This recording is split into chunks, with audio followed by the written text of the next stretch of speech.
You know, I used to get really upset when I would watch interviews. And they never ask Caucasian, white entertainers or people that have come to prominence how they're going to give back to their community. They always ask the Black people, how are you going to give back to your community? So allow me to answer that question right now once and for all, because when I am asked that question, I'm going to simply suggest that they go to this podcast. Motherfucker, I've been giving back to my community. I've been giving back to the world. I suffered, bled, walked alone, went through hospitalizations, asylums, committals. I went through all of that. Got out of there, was told that I would only be good enough to fold fucking laundry in a laundromat. And I showed the world and my government what I was made of. I fought for my life. Not only did I save my life, but I made it 10 times fucking better. How have I given back to my community? I am a shining beacon and example of what it means to have very few people help you. And yet and still you keep pushing and pushing and pushing and pushing and pushing your way to success.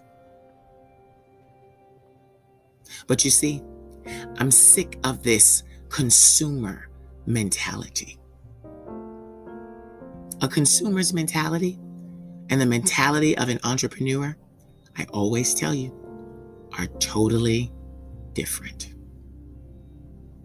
A consumer is going to do things, say things, impulse buy, do all of those things. An entrepreneur is going to feel those same pulls and tugs gravitationally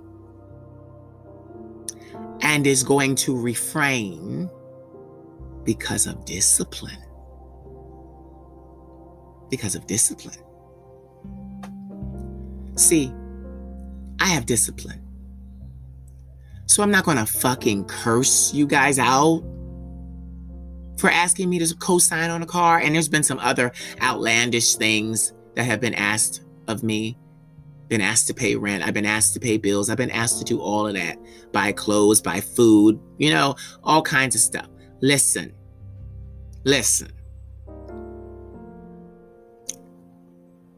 Clearly, it's hard for you to make money.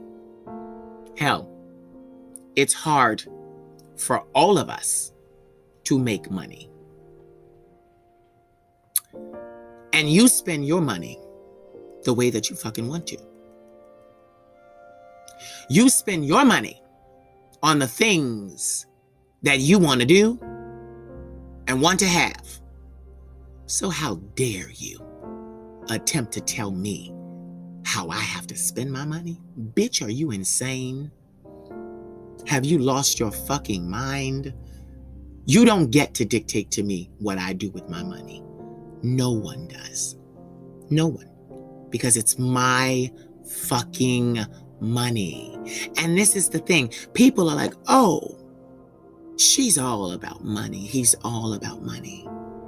That's only a campaign to mask and avert light on the people and your inability to step up and actually exercise discipline and sacrifice and get shit done.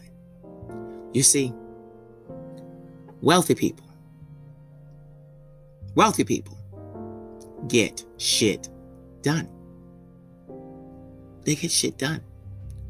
Before I ever received a fucking dime from any investor, after I wrote my business plan myself, because you can do that. See, I do my research. All kinds of programs out there to help you do that. Got a program, help me do it. After I did that, I started to execute my business plan. And the investment did not come until later. Hell, I didn't even know if the investments with an S, would ever come. But what I knew was I had an idea.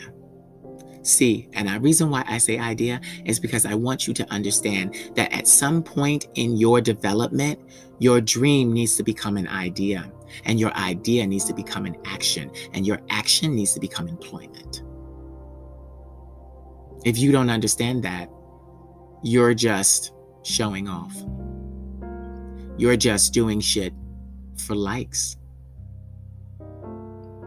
Not a single motherfucking like put a dime or a penny in my pocket.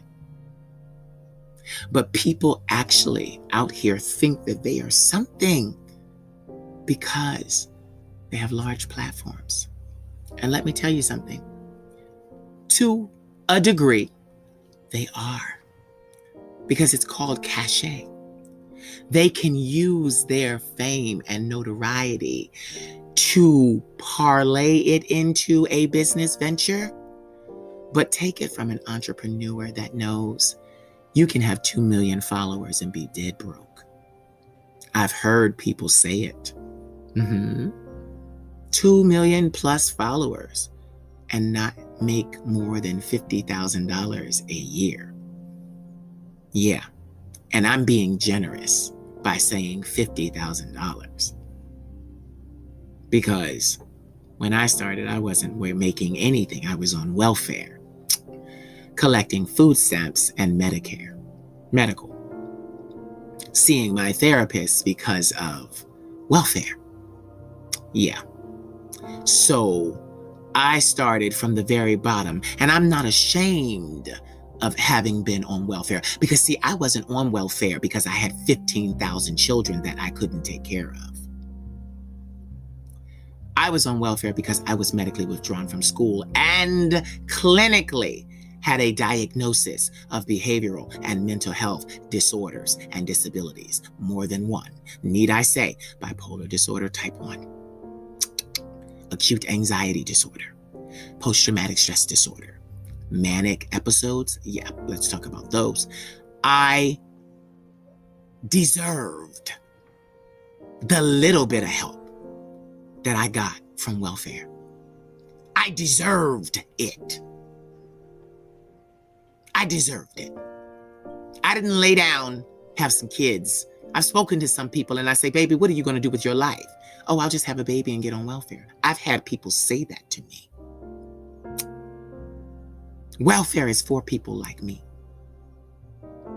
that really are mentally ill, have behavioral sickness, and need to see a doctor regularly, a therapist regularly, and get medication regularly.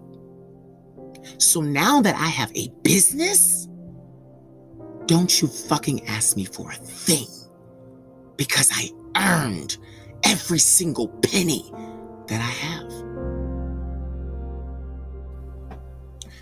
P.S.